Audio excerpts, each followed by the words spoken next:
చాలామంది చేసే మిస్టేక్స్ ఏంటంటే స్కిప్ చేస్తూ ఉంటారు ఫుడ్‌లో. సో, చాలా వరకు ఏంటంటే నైటు తిన్న తర్వాత మార్నింగ్ స్కిప్ చేస్తారు. ఏదో 11:00, 12:00కి బ్రేక్‌ఫాస్ట్ చేయడం లాంటిది కూడా చాలా మందిలో చూస్తా ఉన్నాం. ఇది మోస్ట్ ఇంపార్టెంట్. దీనివల్ల ఏమవుద్దంటే గ్యాస్ట్రిక్ సిస్టమ్ మొత్తం కూడాను డిరేంజ్ అయ్యేటువంటి అవకాశాలు ఉంటాయి. సో, దీనివల్ల మెటబాలిక్ ప్రాబ్లమ్స్ ఎక్కువవుతా ఉంటాయి. పొట్టలో గ్యాసెస్ ఫార్మేషన్ ఎక్కువవుతుంది. యాసిడ్ సెక్రీషన్స్ ఎక్కువవుతా ఉంటాయి. దాన్ని న్యూట్రలైజ్ చేసే అవకాశం మనకి ఆ టైంకి మనం ఏది ఇంటర్నల్‌గా మనం ఇంటేక్ తీసుకోకపోతే సో, ఆబ్వియస్లీ లోపల గ్యాసెస్ ఫార్మ్ అవుతా, పొట్ట ఉబ్బరం లాంటిది పెరుగుతా, ఈ ఎక్కువ ఫ్యాటీ అక్యుములేషన్స్ కూడా జరుగుతూ ఉంటాయి.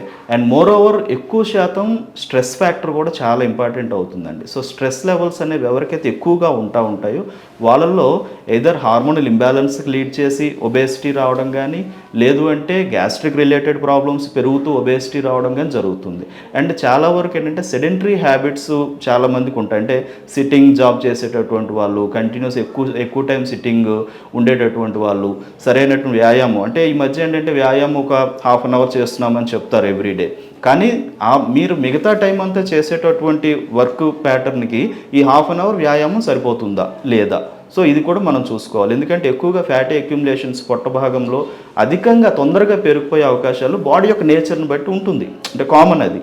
సో, దానిని మనం ఏంటంటే డైటరీ హ్యాబిట్స్ టైమింగ్స్ మెయింటైన్ చేయాలి. తినే ఫుడ్‌లో ఎక్కువ శాతం ఫైబర్ ఉండేలాగా చూసుకోవాలి. అధికంగా కార్బోహైడ్రేట్స్ లేకుండా చూసుకోవాలి. ఎక్కువ ప్రోటీన్ అండ్ కొంతవరకు ఫ్యాట్స్ యాడ్ చేసుకోవడం చేయాలి. సో, ఈ విధమైన పద్ధతి పాటించి రెగ్యులర్ వ్యాయామం చేసుకోగలిగితే గనక ఖచ్చితంగా పొట్ట ఉబ్బరం గానీ, లేకపోతే పొట్ట దగ్గర హెవీగా ఫ్యాట్ అక్యుములేషన్స్ గానీ కంట్రోల్ అవుతాయి. తద్వారా పొట్ట నార్మల్ అవుతుంది. తర్వాత ఒబేసిటీ కూడాను మనకి వెయిట్ లాస్ కూడా మనకి ఉపయోగపడుతుంది.